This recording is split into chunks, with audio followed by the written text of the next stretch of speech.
The Justice Department on Wednesday announced a series of nationwide arrests of members of the white nationalist group, Atomwaffen, as the FBI steps up its policing of neo-Nazi groups in the U.S. John Denton, the former leader of the neo-Nazi group Atomwaffen, was arrested in the Eastern District of Virginia for his alleged role in coordinating several swatting events that targeted a university, a Baptist church and a news organization, among others. According to a criminal affidavit, Denton allegedly conspired with others to make prank calls through the encrypted app Mumble in order to trick law enforcement dispatchers into believing Denton's intended targets were in imminent danger of death or causing harm to others, often generating significant emergency responses to unwitting individuals or groups. The targets included an unidentified cabinet official living in Virginia, Old Dominion University, Alfred Street Baptist Church, the New York City office of ProPublica and an investigative journalist for ProPublica. Denton allegedly chose the two targets because he was furious with ProPublica and the investigative journalist for publishing his true identity and discussing his role in Atomwaffen division, the affidavit says. In a separate indictment unsealed in the Western District of Washington, 4 members of the group were arrested in 4 different states for allegedly targeting journalists and members of the Anti-Defamation League who had outed Atomwaffen's behavior. Cameron Brandon Shea, 24, of Redmond, Washington; Caleb Cole, 24, of Montgomery, Texas; Taylor Ashley Parker DePep, 20, of Spring Hill, Florida; and Johnny Roman Garza, 20, of Queen Creek, Arizona, were all charged in the conspiracy. Today we arrested 5 members of the Atomwaffen division across 4 different states.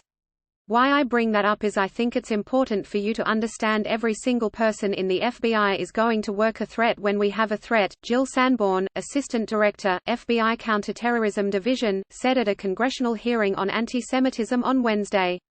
We have individuals who were involved in an intimidation campaign, put personalized messages on journalists, members of our Jewish community to intimidate them and potentially act out in violence.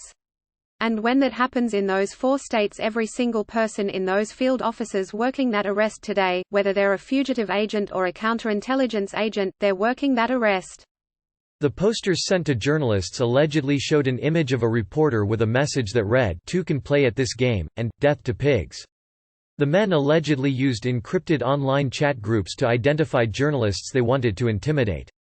Shea, one of those arrested, was identified as a high-level member and primary recruiter for Atomwaffen, who coordinated a Death Valley hate camp in Las Vegas in January 2018, where members of the group trained in hand-to-hand combat, firearms, and created neo-Nazi propaganda videos and pictures of themselves posing with weapons, according to federal prosecutors.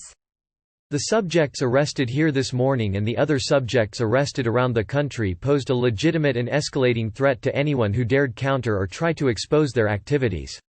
These subjects first came to our attention in 2018. They utilized the Internet and social media to spread their message and make their plans. FBI Special Agent in Charge Ray Duda said at a press conference Wednesday.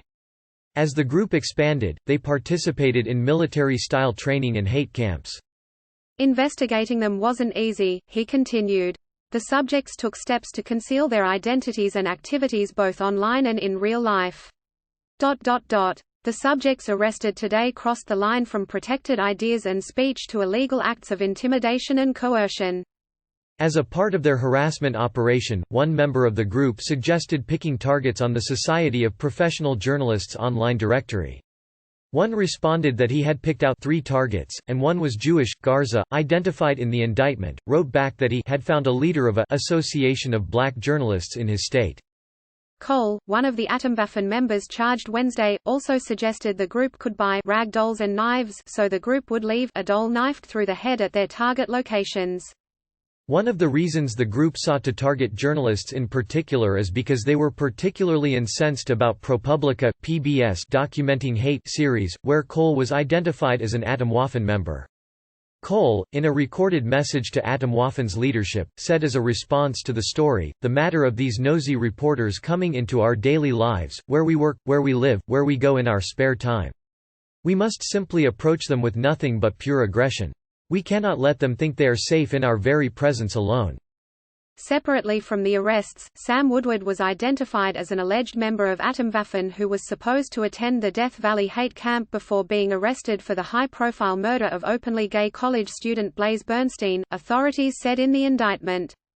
ABC News' Mike Levine contributed to this report.